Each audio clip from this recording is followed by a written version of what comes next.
책이 위험하다는 생각 해보셨나요? 사람들을 분노하게 만들고 슬픔에 빠뜨리고 생각을 뒤흔드는 그 힘 말입니다. 책은 사람들로 하여금 질문하게 만들었습니다. 우리는 왜 이렇게 살아야 하지? 이건 정말 옳은 걸까? 그래서 그들은 결심합니다. 이런 위험한 것들은 모두 불태워야 한다고. 지금부터 이야기할 세계는 그 모든 책이 사라진 사회, 그리고 생각이 사라진 인간들의 이야기입니다. 이야기는 어둠이 내린 미래 사회에서 시작됩니다. 도시는 조용했고 사람들은 더 조용했습니다. 모두가 웃고 있었지만 그 웃음 속엔 생각이 없었습니다. 이 세계에서 책은 위험물이었습니다. 지식을 담고 감정을 흔들고 사람들로 하여금 생각하게 만들기 때문이죠. 그래서 법은 말합니다. 책을 읽는 건 불법이다.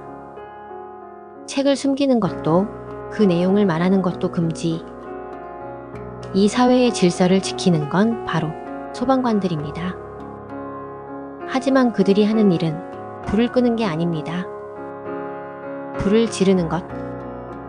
책이 있는 곳이라면 어디든 달려가 책장을 쓸어 담고 가구와 함께 뿌리째 태워버리는 사람들이죠. 그들은 말합니다. 책은 혼란을 낳는다. 태우는 것이 곧 평화다. 그리고 그 화염의 상징이 바로 화씨 451도. 종이가 타기 시작하는 정확한 온도. 그 숫자는 이제 소방관들의 헬멧에 새겨지고 경찰차에 적혀 있고 사람들의 머릿속에도 각인되어 있습니다. 화씨 451은 더 이상 단위가 아닌 규율의 상징, 그리고 생각을 태우는 사회의 이름이 된 것입니다. 이 질서를 가장 충실히 따르던 남자가 있었습니다. 가이 몬테그. 그는 10년째 책을 태워온 숙련된 소방관이자 누구보다 확신에 찬 실행자였습니다. 불꽃이 타오를 때 사람들의 공포 속에서 그는 묘한 안도감을 느끼곤 했습니다. 내가 질서를 지키고 있다는 착각이 그의 삶을 버티게 했던 거죠. 그러던 어느 날 몬테그는 퇴근길에 자신의 집 앞 인도에서 한 소녀와 마주칩니다. 밤하늘을 올려다보며 눈을 반짝이던 그 아이, 클라리세. 17살의 소녀는 정해진 답만 말하는 세상에서 스스로 질문할 줄 아는 유일한 사람이었습니다. 그녀는 웃으며 말했죠. 아저씨는 행복하세요? 그 단순한 질문 하나가 마치 날카로운 창처럼 몬테그의 가슴 어딘가 깊숙한 곳을 찔렀습니다. 행복? 나는 지금 행복한가? 그는 그 말을 곱씹으며 처음으로 자신이 살아온 삶을 천천히 되돌아봅니다. 매일 아침 규칙적으로 들리는 사이렌 소리에 맞춰 제복을 입고 출근하고 누군가의 책장을 불태우며 생기는 불길과 연기를 바라보는 하루. 그리고 남는 건 잿더미와 침묵뿐인 집들, 그리고 다시 그걸 뒤로하고 돌아오는 무감각한 저녁. 그의 집에는 무표정한 아내 밀드레드, 그리고 거실의 세면을 가득 채운 가상 가족들. 그들은 언제나 시끄럽게 웃고 있었지만 그 웃음은 차갑고 비어 있었습니다. 그 누구도 진짜 감정을 말하지 않았고 질문도 대화도 없었습니다. 오직 화면과 소음만이 그의 일상 전체를 점령하고 있었죠. 그제야 그는 깨닫습니다. 자신은 그저 행복해 보이도록 훈련받은 사회의 톱니바퀴였다는 걸. 나는 지금까지 그 어떤 순간에도 내가 진짜로 무엇을 느끼는지 생각해 본 적이 없었구나.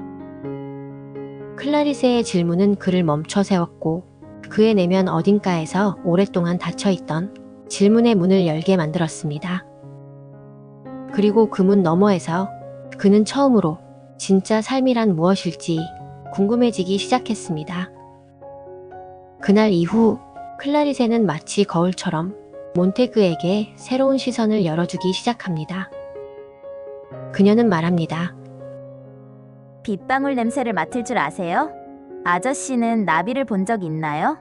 아저씨는 누군가의 이야기를 진심으로 들어본 적 있나요? 그녀의 말 하나하나가 몬테그의 무감각해진 감각을 흔들어 놓습니다. 그는 더 이상 책을 태우는 일에 쾌감을 느끼지 못합니다. 오히려 그 재 속에 무엇이 있었는지 궁금해지기 시작하죠. 그리고 결국 그는 금기를 깨고 몰래 책 한 권을 숨깁니다. 처음엔 두려웠고 페이지를 펼치는 손이 떨렸습니다. 하지만 몇 줄 읽자마자 그는 무언가에 사로잡힙니다. 책 속에는 그가 한 번도 들어본 적 없는 자기만의 말투로 말하는 사람들이 있었고, 무겁고 부드러운 문장들이 가슴 깊은 곳을 건드리는 감정들을 일깨웠습니다. 무엇보다 책은 명령하지 않았습니다. 질문하게 만들었습니다. 그리고 그 질문은 클라리세의 그것과 똑같았습니다. 당신은 지금 살아있다고 느끼나요? 하지만 정부는 사람들이 생각하지 않기를 바랐습니다. 질문하지 말고 웃기만 해라. 느끼지 말고 소비해라. 의심하지 말고 따르기만 해라. 그것이 이 사회의 진짜 룰이었습니다. 시민들은 하루 종일 벽면을 가득 채운 가상 가족과 웃고 귀에 꽂은 이어폰을 통해 끊임없이 방송되는 소리들에 휩싸인 채 살아갑니다. 진짜 대화는 사라졌고 침묵은 금기였으며 고요함은 불안의 신호로 간주됐죠. 그러니 몬테그의 이탈은 곧바로 감지될 수밖에 없었습니다. 그가 읽은 책, 그가 남긴 시선, 그가 속삭인 말 모두가 기록되고 있었습니다. 시민들의 집은 이미 카메라와 센서로 가득 차 있었고 모든 가전제품은 정보를 수집하는 도구가 되었죠. 그의 행동은 그가 직접 말하지 않아도 사회 전체가 알아차릴 수 있는 구조 속에 놓여 있었습니다. 그리고 어느 날 경보가 울렸습니다. 가이 몬테그, 법을 어겼다. 책을 소지했고 읽었으며 자고하기 시작했다. 단 한 권의 책이 그를 사회의 적으로 만들었습니다. 불꽃은 이제 남의 집이 아닌 그의 집을 향하게 되었습니다. 그를 붙잡으러 온 건 낯선 군인도 정체불명의 감시자도 아니었습니다.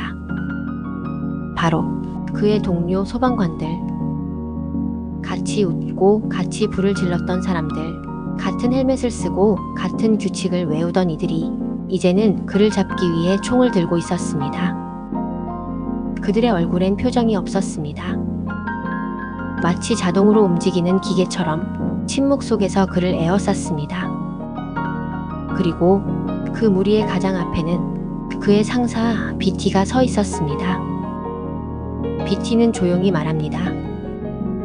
몬테그, 넌 너무 많은 걸 생각했어. 그게 너를 병들게 만든 거야.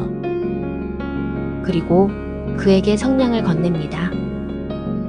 이제 선택해. 너 스스로 태우든가 우리가 대신 해주든가. 그 순간 몬테그의 눈빛이 바뀝니다. 그는 성냥을 켭니다. 하지만 그 불꽃은 자신을 향한 것이 아니었습니다.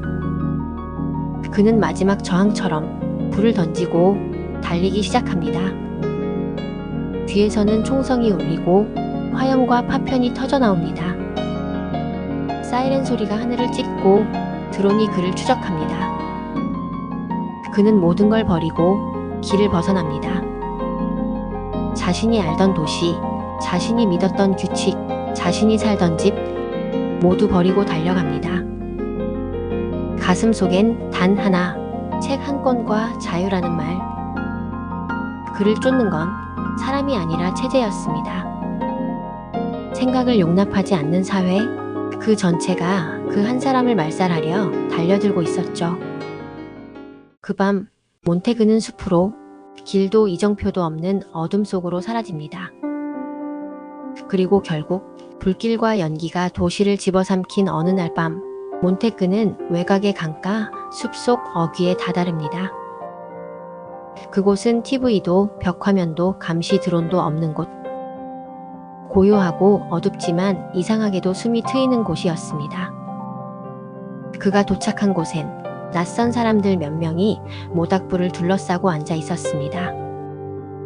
그들은 조용히 서로의 이야기에 귀를 기울이고 있었고 어디선가 빛바랜 책 표지의 속삭임처럼 낮고 단단한 목소리가 들려왔죠. 로마는 무너졌다. 하지만 기억은 사라지지 않았다. 이들은 책을 기억하는 사람들이었습니다. 이미 오래전에 책은 모두 불타버렸지만 그들은 각자 한 권의 책을 통째로 외우고 있었습니다. 나는 자기 앞에 생. 나는 데카메론. 나는 성경 중 마태복음. 책이 다시 읽힐 수 있는 날이 오기를 기다리며 자신의 몸과 영혼을 살아있는 도서관으로 만들어가고 있었던 겁니다. 그들은 말했습니다. 우리는 죽지 않아. 기억은 다시 전해질 수 있으니까. 그들은 싸우지 않았습니다. 시끄럽게 외치지도 않았습니다. 그저 조용히 그러나 단호하게 잊히지 않기 위해 기억하고 있었습니다. 그리고 몬테그는 처음으로 삶이 따뜻하다는 것을 느낍니다. 타오르던 불은 이제 모든 것을 태우는 불이 아니라 사람을 데우고 생각을 지피는 불이 되었죠. 그날 밤 몬테그는 그들에게 말합니다. 나도 기억할게요. 한 권의 책이 될게요. 그리고 그는 조용히 책을 꺼내 낮은 목소리로 한 줄 한 줄 외기 시작합니다. 그의 눈동자엔 더 이상 두려움이 없었습니다. 이제 그는 한 사람의 도서관이 되었고 불에 맞서 싸운 한 권의 증언이 되었습니다. 화씨 451은 말합니다. 문제는 기술이 아니다. 사람들이 생각하길 멈췄다는 것이다. 이 세계에서 책은 그저 종이의 묶음이 아니었습니다. 그건 질문과 의심, 감정과 공감, 경험과 진실의 상징이었습니다. 하지만 그 책을 금지한 건 정부만이 아니었습니다. 사람들 스스로가 불편한 이야기 대신 간편한 해설을 택했고 깊이 있는 글 대신 짧은 자극에 익숙해졌습니다. 서로의 다른 의견을 들으려 하지 않고 생각이 다른 것 자체를 불쾌하게 여겼습니다. 그리하여 질문하는 사람은 시끄럽다고 취급됐고 복잡한 생각은 불필요한 잡음으로 밀려났습니다. 그리고 우리는 그 모든 걸 자발적으로 수용하고 있었던 거죠. 오늘날 당신의 손안의 작은 화면은 당신에게 무엇을 보여주고 있나요? 알고리즘은 당신이 보고 싶은 것만 반복해서 보여줍니다. 다른 생각, 다른 시선은 사라지고 비슷한 생각, 같은 목소리만 더 커져갑니다. 자극적인 뉴스, 편향된 정보, 감정을 흔드는 선정적 이미지들. 그게 진짜 현실일까요? 아니면 현실처럼 편집된 허상일까요? 그리고 정치인들은 시민이 분열되기를 깊이 생각하지 않기를 바랍니다. 그래야 감정만을 자극하며 진실 대신 구호로 지지를 얻을 수 있으니까요. 그 결과 우리는 생각하지 않는 유권자, 질문하지 않는 시청자, 그리고 판단을 남에게 맡기는 팔로워가 되어버렸습니다. 화씨 451의 세계에서 책은 정부가 명령해서 불탄 것이 아닙니다. 사람들이 더 이상 원하지 않아서 사라진 겁니다. 그건 검열이 아니라 무관심이라는 이름의 소멸이었습니다. 이제 우리는 진지하게 물어야 합니다. TV가, 알고리즘이, 뉴스와 콘텐츠가 당신의 생각을 대체하고 있지는 않은가요? 당신은 지금 당신의 생각으로 살아가고 있나요? 아니면 누군가가 정해준 판단을 그냥 받아들이고 있는 걸까요? 생각하라. 질문하라. 그게 인간이다. 질문하지 않는 삶, 그게 정말 자유일까요? 책은 단지 종이의 뭉치가 아닙니다. 그건 당신이 스스로 생각하게 만드는 작은 불씨입니다. 그리고 그 작은 불씨 하나가 언젠가 당신 안의 어둠을 깨우고 멈춰있던 마음을 다시 움직이게 만들지도 모릅니다. 화씨 451은 우리에게 말합니다. 진짜 자유는 생각에서 시작된다고. 혹시 지금 당신의 불꽃은 꺼져 있진 않나요? 이 영상이 그 불씨를 다시 지펴줄 작은 바람 한 줄기가 되었으면 좋겠습니다. 당신의 생각을 지키는 시간, 꿈꾸는 명작이었습니다.